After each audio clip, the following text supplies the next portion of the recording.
Something that I see happening more often than it should is outdated and old school backpacking gear being touted as the best option out there. And worst of all, I see this gear being recommended to newer backpackers. Hey friends, Justin here, and I'm gonna go over 5 pieces of backpacking gear that are old school, outdated, and just need to be retired. This is gonna be a little bit controversial, so before you jump in and become a comment section warrior, hear me out on why I think things like hiking boots and merino wool just don't make sense in most circumstances. My footwear of choice through spring, summer, and fall are trail runners, and that's what I use 90% of the time. But I see a lot of people out there using hiking boots, and the number one reason I hear for why they use hiking boots, like this Salomon Quest, versus trail runners is because they want ankle support. They're worried that they're gonna be rolling their ankle on uneven terrain, and they think that having this higher boot is gonna stabilize their ankle and prevent ankle injuries. There's no conclusive scientific evidence that hiking boots prevent ankle rolls relative to using something like a hiking shoe or a trail runner. The one study that I found talked about hiking boots needing 2 very specific features in order to reduce the likelihood of an ankle roll. And the first one is that the cuff needs to be high enough that it goes well above your ankle bone. And then the second feature is that the side of the boot needs to be very stiff, either some sort of plastic shaft that goes down the side of the boot to prevent lateral movement of your ankle, or it needs to be a hard shell boot like a ski boot or a mountaineering boot. Most hiking boots like this Salomon Quest don't have either of those features. You can see that the boot does not go up very high above my ankle bone, and that it's very, very soft and not stiff at all. If I am stepping on some uneven rocks, I still can bend my ankle quite a bit with the hiking boot compared to when I use my hiking shoes or my trail runners like my Hoka Speed Goats. Another study that I found, which is very interesting and adds another layer to this whole conversation, is that if you do find a hiking boot that reduces your likelihood of rolling your ankle, then you're just transferring that load onto your knee and you significantly increase your likelihood of having a knee injury. So you're not necessarily getting rid of any problem, you're just transferring it to a different part of your body. Trail runners are lighter, they dry faster, they're cooler in hotter weather, and in my opinion are the best option for most hiking and backpacking trips. If you do have ankle problems and you want to address that problem, I think strength training is your best option. Go see your physio, get some exercises, and address the problem that way instead of trying to brace the problem like with potentially a hiking boot. The next outdated item I want to talk about are ground sheets. If you're like me, you used to always put a ground sheet underneath your tent. You were told that it helped prevent wear and tear on the bottom of the tent and also prevented water from coming up through the tent and getting inside of it.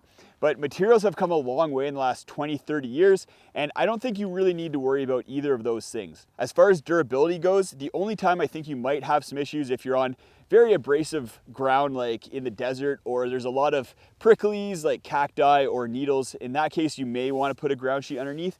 But for most tent pads and campsites and areas even like this, you don't need a ground sheet. You're not gonna have anything poking up through the bottom, and you're not gonna have any sort of abrasion issues. As far as water goes, water used to penetrate the bottom of tents. This is something that had happened to me, but with tents these days, I've had them basically in puddles with standing water around them, and they did not allow water inside the tents. There's one time where I think ground sheets are kind of useful and cool, and that's if you have a tent that has a fast fly mode. What that means is that you can attach the pole structure of the tent to the ground sheet and then put the fly over top, and if you want, you can just sleep on it like that if you're not worried about bugs. And then if it's raining, you can put up the inner tent inside underneath the fly, and that way you don't get your inner tent all wet. If you follow the channel, this next item is probably not going to be a surprise to you, and that's that I think sleeping bags are a little bit outdated and not the best option for backpacking installation.